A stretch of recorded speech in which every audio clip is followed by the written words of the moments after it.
Welcome to lily kitchen. అందరూ ఎలాగున్నారండి? నేను కూడా బాగున్నాను, మీరు కూడా బాగున్నారు కదా.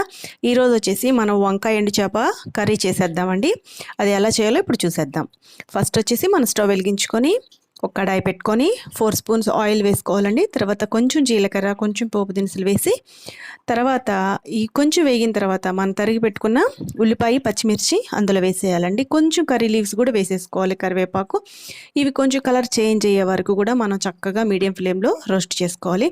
కలర్ చేంజ్ అయిపోయింది కదా, ఇప్పుడు మనం తరిగి పెట్టుకున్న బ్రింజాల్ పీసెస్ వంకాయ ముక్కల్ని ఇందులో యాడ్ చేసుకోవాలండి. చూడండి, మనం ఇవి కలర్ చేంజ్ అవ్వకుండా ఉండాలంటే సాల్ట్, పసుపు వేసిన వాటర్లో వేస్తే కట్ చేసిన తర్వాత కలర్ చేంజ్ అవ్వవు. ఇప్పుడు మనం తరిగి పెట్టుకున్న మామిడి ముక్కలు, టమోటా ముక్కలు అంటే పచ్చి మామిడి, మరి సాల్ట్ ఇవన్నీ వేసేసి ఇప్పుడే మనం కారం కూడా వేసేయాలి, చిల్లీ పౌడర్ కూడా యాడ్ చేసేసుకోవాలండి. చక్కగా ఇవన్నీ కూడా ఒక 4-5 మినిట్స్ మగ్గనిద్దాం కలిపేసి. చూడండి, ఇవన్నీ కూడా కలుపుకోవాలి. ఇప్పుడు ఎండు చేప, మామిడి ముక్కలు, టమోటాలు వేసిన వంకాయ ఇగురు అనమాట.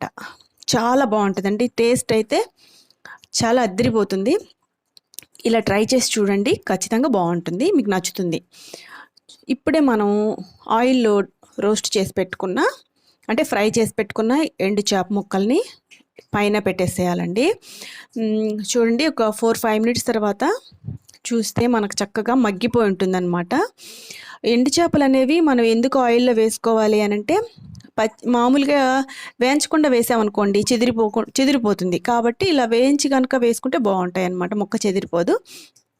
ఒక 4-5 మినిట్స్ ఈ విధంగా మగ్గనివ్వాలి. మగ్గనిచ్చిన తర్వాత మనకు కొంచెం గ్రేవీ కావాలనుకుంటే కొంచెం వాటర్ యాడ్ చేసుకోవాలి. అంటే వంకాయ ముక్కలు కనుక, మామిడికాయ ముక్కలు కనుక ఉడకలేదు అనిపిస్తే కొంచెం వాటర్ యాడ్ చేసుకొని మరలా మూత పెట్టేసి ఒక 4-5 మినిట్స్ మగ్గనిచ్చేస్తే ఇంకా కూర అద్దరిపోతుందండి. ఇంకా వేడివేడి అన్నంలో చాలా చాలా బాగుంటుందన్నమాట. ఇప్పుడు దించబోయే ముందు మనం వెల్లుల్లి రెబ్బల్ని ఒక 3-4 కచ్చాపచ్చాగా దంచి కనుక వేస్తే అబ్బో, ఇంకా ఆ టేస్ట్ అద్దరిపోతుంది. మరి ఖచ్చితంగా మీరు ఈ రెసిపీని, ఈ ఎండు చేప, వంకాయ, మామిడికాయ ఇగురిని ట్రై చేసి చూడండి. ఇది మరి మీకు ఎలా వచ్చిందనేది నాకు కామెంట్లో తెలియపరచండి. చూడండి, చాలా బాగుంది కదా. కర్రీ అయితే రెడీ అయిపోతుంది. వేడిగా ఈ కర్రీలో అన్నం వేసుకొని తింటే ఒక్క మెతుకు మిగలదండి. ఇంకా మరి కర్రీ కూడా అస్సలు ఉండదు, కంప్లీట్గా తినేస్తారనమాట. కొంచెం ఉప్పు తగ్గింది అనుకుంటున్నాను, కొంచెం లైట్గా వేసాను. ఎందుకంటే గమనించుకోవాలండి, ఉప్పు చేప కాబట్టి మనం సాల్ట్ అనేది గమనించుకుంటూ వేసుకోవాలి, లేదంటే ఉప్పు ఎక్కువ అయిపోతుంది. ఆల్మోస్ట్ అయిపోయిందండి కర్రీ. చూడండి, అన్నీ ఉడికిపోయినాయి అనమాట కరెక్ట్గా. ఇప్పుడు ఒక 4-5 మినిట్స్ తర్వాత మూత పెట్టి మనం తీసి చూస్తున్నాము. అయిపోయిందండి, కర్రీ అనేది అయిపోయింది. ఈ వీడియో కనుక మీకు నచ్చినట్టయితే లైక్ చేయండి, షేర్ చేయండి, సబ్స్క్రైబ్ చేయండి.